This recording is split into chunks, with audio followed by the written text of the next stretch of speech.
Hello friends, and welcome back to the Ambassadors of Gaming. I'm one in your army of hosts, Ambassador Michael, and I am here yet again to discuss with you one of the games that I feel is the best of the generation. This was one of my contenders. I think Daryl would agree with me as well, that God of War on PS4 is on the list of the best games of the generation. To most, a surprise hit, something that was profoundly more deep than we originally had intended. Revitalizing a character and a mythos and a brand in a way we hadn't really seen in a while.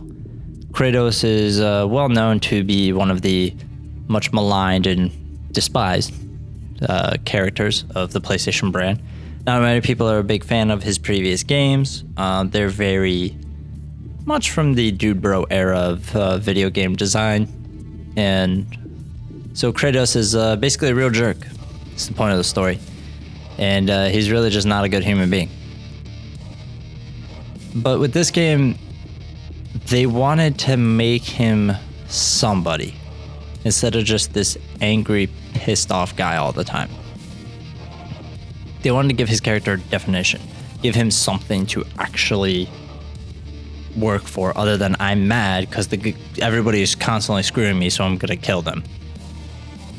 And the turnaround from that really revitalized that franchise, and it also, I think, gives PlayStation the ability to look back at franchises that it once thought were dormant and go, hey, how can we revitalize this in a way like God of War, where it's meaningful and it's purposeful, versus let's make a quick cash grab on this old IP. So with that out of the way, now we can actually talk about the game. And obviously there may be some spoilers in here, so if you're concerned about spoilers for God of War, maybe don't watch the rest of this video. But if you don't really care about God of War and you just want to know why it's one of the best games, or you don't care about story and all that, proceed. God of War has some of the most fun combat I think I've played this generation. The thing about it that feels very weird compared to the older version is that it's way more grounded. It is very comparable to the way Bloodborne and Dark Souls play versus something like Sekiro. Like that one's a little bit more off from the other two, where the other two are pretty similar.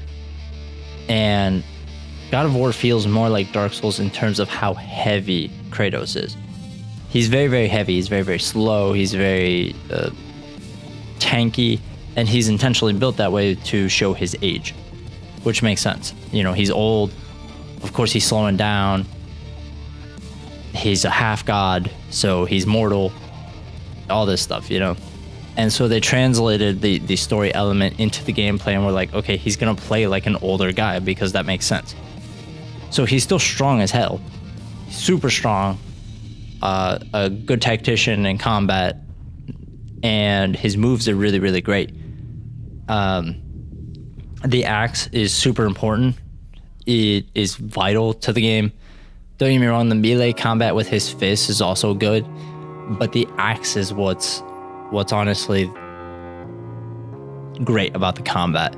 Being able to go around with it and it feeling so fluid, being able to throw it, being able to hit people with it, throwing it off, punching somebody, calling it back, smacking somebody in the head with it.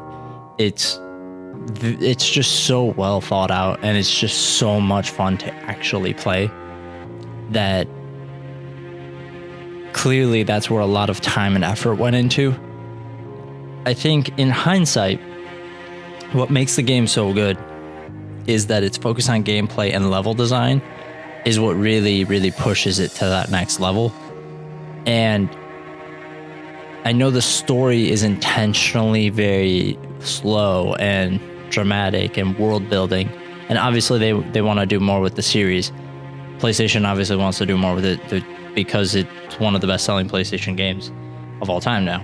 So like in terms of exclusives, so there's obviously set up for more, but it only really lacked in story. But even then, it didn't feel that way. It only feels that way in hindsight.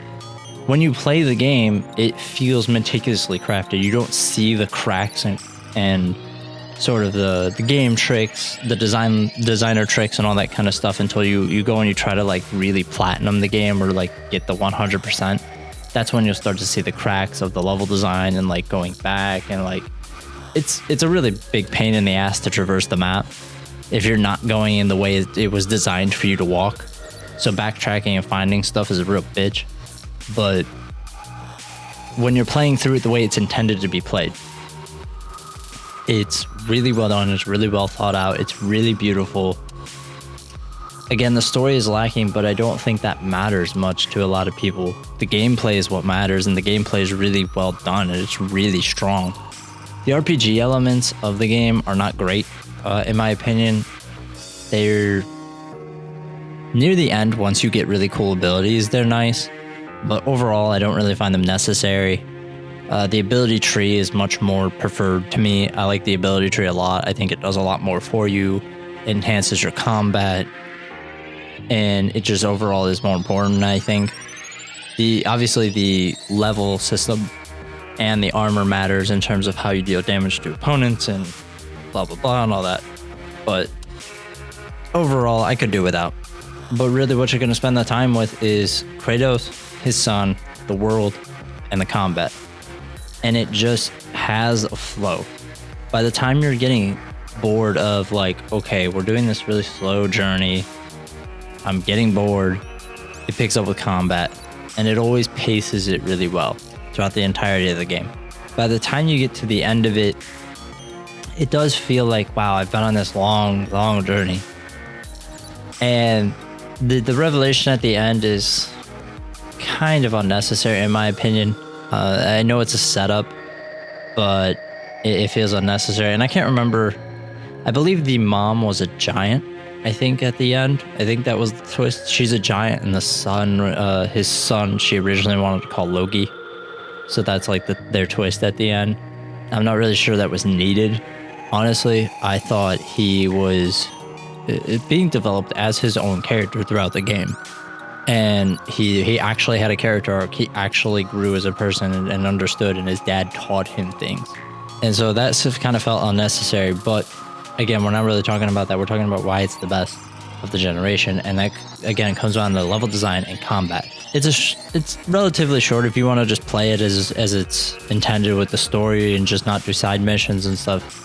You could probably beat it quite quickly, but overall, it's just fun to pick up. Like, I still want to go back and play it on a regular basis, and honestly, it's very rare that I feel that way. Once I'm done with the game, narrative-wise, I rarely ever go back to it.